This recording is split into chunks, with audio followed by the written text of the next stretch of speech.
Showdowns with cabinet ministers, comparisons to Steve Jobs, and U-turns to fend off Nigel Farage. We're 2 days out from the spending review and it's already getting hectic. The announcements, which are set to be revealed by Chancellor Rachel Reeves on the 11th of June, have been months in the making and the result of agonising talks behind the scenes. So, what do we already know will happen? Wednesday's spending review is the government's next big fiscal event, and it may be the last chance for Reeves to prove businesses that public finances are under control before the autumn budget. She will set out how much government departments can budget for between 2026 and 2029.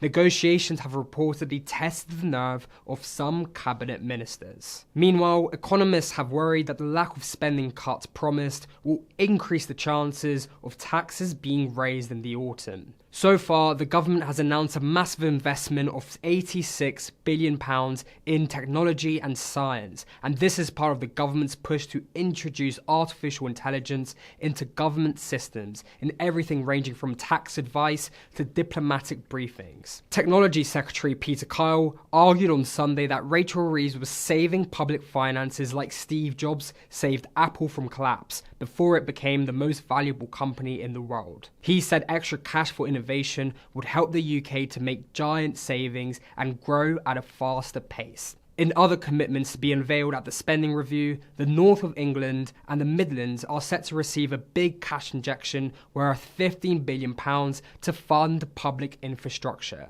This includes driving connections between Newcastle and Sunderland, as well as Derby and Nottingham. But perhaps most significantly, the NHS will get £30 billion to improve services and slash waiting lists. Net zero funding was reportedly facing cuts, but Ed Miliband reached an agreement with Reeves and the Treasury to protect the department. Angela Rayner has managed to find common ground with Rachel Reeves, despite reports the pair had busted up over tax rises and spending cuts. Yvette Cooper has been left as a lone holdout wrangling with the government over budgets, with heads of police worried that some crime may have to be overlooked if spending on the Home Office is cut. The Chancellor may argue that spending cuts on some departments are necessary in order for the public finances to remain stable. Other Treasury ministers, including Pensions Minister Torsten Bell, have fended off accusations that the government is reviving austerity, otherwise the post-financial crash policy conducted by the Tories under David Cameron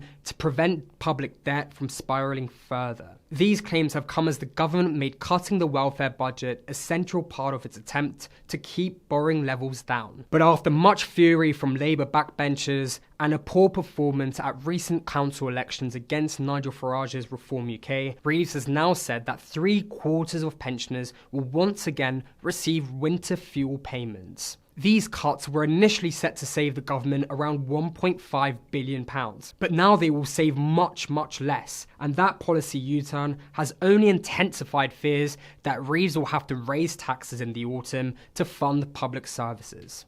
For more news on Rachel Reeves, head over to cityam.com.